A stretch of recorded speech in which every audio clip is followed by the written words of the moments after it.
There's no feeling more intense than starting over. If you deleted your homework the day before it was due, as I have, or if you left your wallet at home and you have to go back after spending an hour in the commute. If you won some money at the casino and then put all your winnings on red but it came up black. If you got your best shirt dry cleaned before a wedding and then immediately dropped food on it.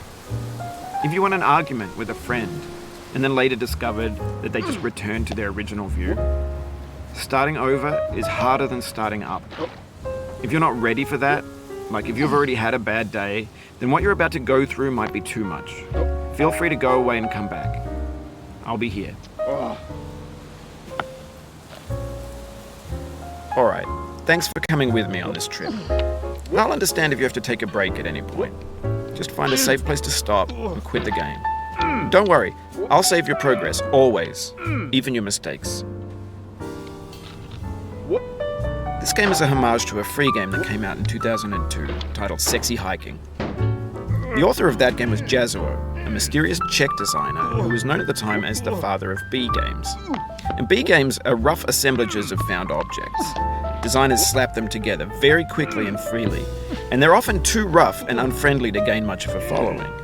They're built more for the joy of building them than as polished products. In a certain way, Sexy Hiking is the perfect embodiment of a B game. It's built almost entirely out of found and recycled parts, and it's one of the most unusual and unfriendly games of its time. In it, your task is simply to drag yourself up a mountain with a hammer. And that act of climbing, in the digital world or in real life, has certain essential properties that give the game its flavor. No amount of forward progress is guaranteed. Some cliffs are too sheer or too slippery. And the player is constantly, unremittingly in danger of falling and losing everything. Anyway, when you start Sexy Hiking, you're standing next to this dead tree that blocks the way to the entire rest of the game.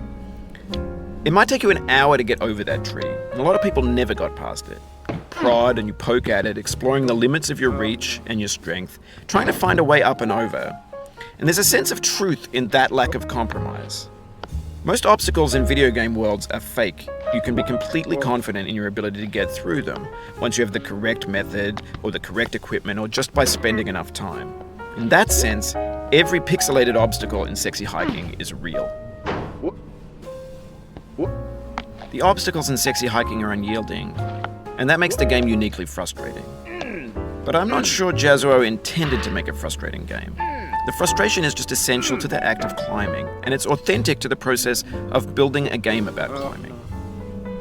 A funny thing happened to me as I was building this mountain. I'd have an idea for a new obstacle, and I'd build it, test it, and it would usually turn out to be unreasonably hard.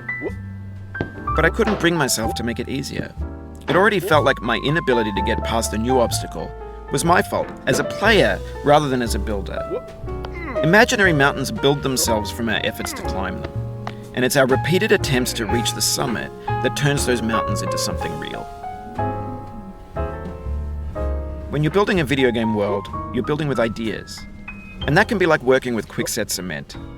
You mold your ideas into a certain shape that can be played with, and in the process of playing with them, they begin to harden and set until they're immutable, like rock. And at that point, you can't change the world. Not without breaking it into pieces and starting fresh with new ideas. For years now, people have been predicting that games would soon be made out of prefabricated objects, bought in a store and assembled into a world. And for the most part, that hasn't happened, because the objects in the stores are trash. I don't mean they look bad or that they're badly made, although a lot of them are. I mean they're trash in the way that food becomes trash as soon as you put it in the sink. Things are made to be consumed and used in a certain context, and once the moment is gone, they transform into garbage. In the context of technology, those moments pass by in seconds. Over time, we've poured more and more refuse into this vast digital landfill that we call the internet. It now vastly outnumbers and outweighs the things that are fresh and untainted and unused. When everything around us is cultural trash, trash becomes the new medium, the lingua franca of the digital age. And you can build culture out of trash, but only trash culture. B games, B movies, B music, B philosophy. Maybe this is what digital culture is. A monstrous mountain of trash, the ash heap of creativity's fountain. A landfill with everything we ever thought of in it. Grand, infinite, and unsorted.